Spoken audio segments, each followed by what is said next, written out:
papo de hoje interessa a todo mundo que está num processo de emagrecimento. Em 1973, aí no auge dos seus 100 quilos, o cantor Tim Maia, ele resolveu se internar em um spa e aí entrou num regime radical. A experiência foi um fracasso, porque na primeira oportunidade ele fugiu, correu para uma churrascaria, essa história ficou muito conhecida aqui no Brasil. E aí, ao ser questionado por um repórter sobre o fim antecipado aí da busca por hábitos mais saudáveis, o cantor soltou a frase: eu cortei o álcool, gordura, cortei açúcar e em 2 semanas eu perdi 14 dias. A gente pensava que ele ia dizer que ele perdeu 14 quilos. Ele achou que perdeu 14 dias da vida. Isso, a gente conviveu com o Tim Maia até o seu falecimento numa questão de obesidade. O mapa de obesidade aqui no Brasil assusta, gente. 2 entre 10 mulheres, entre cada 10 mulheres que vivem em capitais brasileiras, elas estão obesas. Mas também nessas cidades, 4 entre cada 10 habitantes também têm hipertensão. E mais da metade está acima do peso. Ainda não está no grau de obesidade, mas está acima do peso. E aí, nesse grupo, muita gente vive apostando em quê? Em dietas radicais.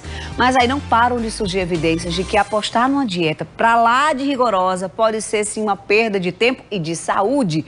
Aí a gente trouxe um estrategista de emagrecimento que vai nos ajudar a entender por que essas dietas elas não dão certo. Bom dia, Raíssa Ribeiro, seja bem-vinda ao Mulher Demais. Muito obrigada, Fernanda. Bom dia. Por que cada vez mais surgem dietas? Dieta da lua, dieta da sopa, dieta do sol, tem cada nome diferente, mas sempre com muita restrição. Por que essas dietas elas tendem a não dar certo? É verdade, Fernanda. O que acontece é que o protagonista do emagrecimento, ele precisa ser o indivíduo.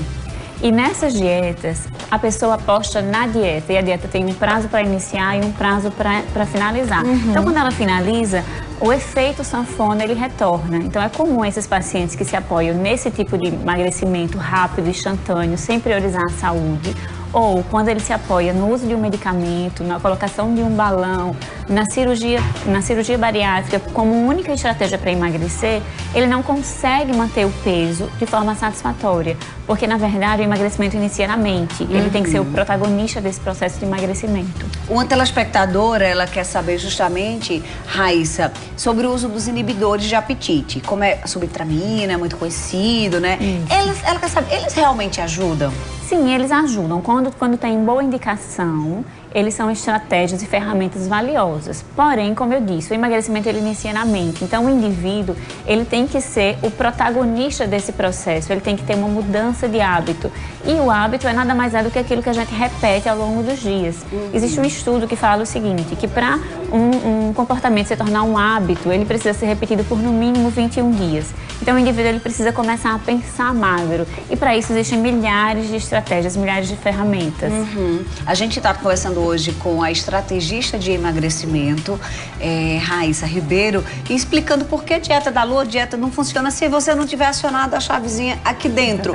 Porque a gente tem que pensar que o indivíduo de impulso, de desejo. A gente tá numa mesa de café da manhã que a gente colocou de propósito alguns vilões aqui de quem tá fazendo dieta, porque no restaurante eles também podem estar, não é? Como resistir ao desejo? Exatamente. Tudo começa na mente. O indivíduo ele precisa entender que esse bolo não é o último bolo do mundo inteiro, então eu não preciso comê-lo agora. Vai ter um momento ideal para eu comê-lo. Então, no dia a dia, a gente precisa nos blindar contra os sabotadores, contra os pensamentos que dizem: eu nunca consigo, eu sempre fui gordo, a minha família sempre foi assim, então eu vou ser para sempre assim, tá? E uma outra coisa que ajuda demais é o processo de planejamento. O indivíduo que quer emagrecer, ele precisa se planejar. Então, a gente já tem que fugir daquele paradigma. Eu não consigo emagrecer porque eu como fora, porque eu não sei cozinhar. Então, a gente precisa substituir isso por um pensamento positivo. Eu estou disposto a me organizar, eu estou disposta a aprender, eu estou disposta a abrir mão daquilo para organizar a minha rotina de alimentação. E assim a gente consegue fugir dessas coisas. Ou então outro pensamento sabotador, mas é só um pedacinho. Ou então é só hoje. E amanhã você tem outro desejo, aí é só hoje também. E assim a gente vai, né, Raíssa? Isso é muito perigoso. E aí o indivíduo tem que pensar sempre o seguinte: E esse pedacinho, esse só hoje, ele tá me aproximando ou ele tá me distanciando do meu objetivo? A Osane, ela tem 43 anos, ela diz que faz exercício físico pela manhã. E aí no café, ela sempre come uma tapioca. Já a partir das 10 horas da manhã, ela faz a opção por fruta.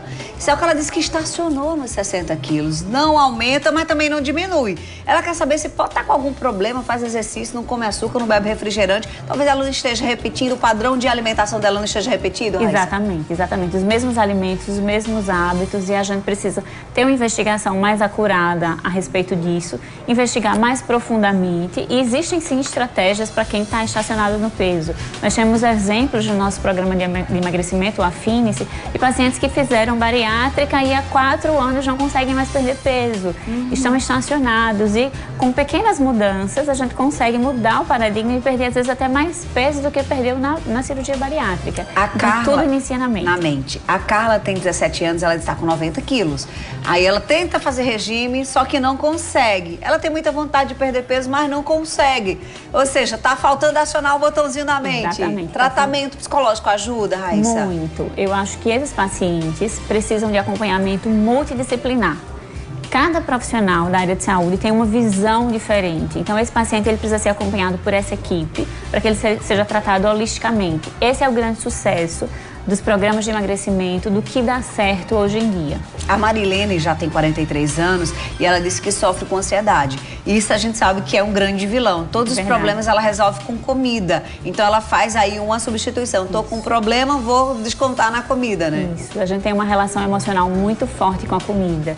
E identificar isso e mudar esse foco é primordial no processo de emagrecimento. O indivíduo ele precisa entender que se reunir com a família, o foco ele não precisa ser a comida. Ele precisa ser a confraternização, as relações interpessoais e não única e exclusivamente a comida. A ansiedade é um componente que faz parte do seu. Você não vai fazer tratamento nenhum com psicólogo nenhum para acabar. Você nunca mais vai sentir ansiedade. Você vai lidar com as reações à ansiedade. E do mesmo jeito acontece com as estratégias de alimentação, de emagrecimento, não é, Raíssa? Não é que você nunca mais vai ter desejo de tomar um refrigerante gelado, de comer um bolo com cobertura de chocolate. Você vai aprender a reagir frente a isso. Eu tô certa? Tá certíssima. O indivíduo, ele começa a compreender que o objetivo, alcançar a meta dele, alcançar o objetivo é muito mais importante do que tomar um refrigerante, por exemplo. Mas haverá momentos que ele pode se presentear com isso. Essa é a grande sacada. Tem gente que começa. A Valéria é uma dessas que começa, né, nossa telespectadora, que não termina. Ela agora tá tendo um acompanhamento psiquiátrico, endocrinologista junto, a nutricionista. Então ela tá acreditando que agora vai. Ela quer saber, agora eu vou conseguir? Vai depender do seu empenho, né? Isso. Possivelmente, ela está bem assessorada. Como eu falei anteriormente, a equipe multidisciplinar ela é primordial, ela é chave no processo de emagrecimento do paciente.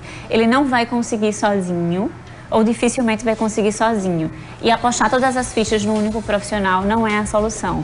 Outra telespectadora quer saber se mesmo estando na dieta, ela pode comer tudo só pelo fato de treinar todo dia. Não. Claro que não, porque os hábitos que ela está fazendo levaram ao peso que ela está. Então, se ela está insatisfeita, a gente precisa mudar os hábitos. Agora, Raíssa, me dá o segredo para começar certo, de maneira correta, e se manter na dieta. Tá, o primeiro de tudo é desejar, é ter meta muito clara, uma meta muito bem definida. E eu sempre digo o seguinte, grandes metas, pequenos passos. Comemorar cada vitória, cada pequena vitória, focando o objetivo maior. E procurar a ajuda do profissional. A gente tem programas incríveis como a Afine-se, que tratam o indivíduo de forma multidisciplinar. Ensina ele a se autogerir, a gerir suas emoções, as suas escolhas, para que esse processo de emagrecimento ele seja duradouro, ele seja para sempre. Tô atrasada, mas me veio a ideia agora. De repente, de pensar não nos 20 quilos que eu tenho que perder no final, mas nos 2 do mês. Seria uma estratégia legal? Seria. Tá? Foco nisso. Quanto eu preciso esse mês? Aí mês que vem, quanto eu preciso esse mês? E a gente repete, exatamente. né? Beijo, lindona. Obrigada por ter vindo, tá?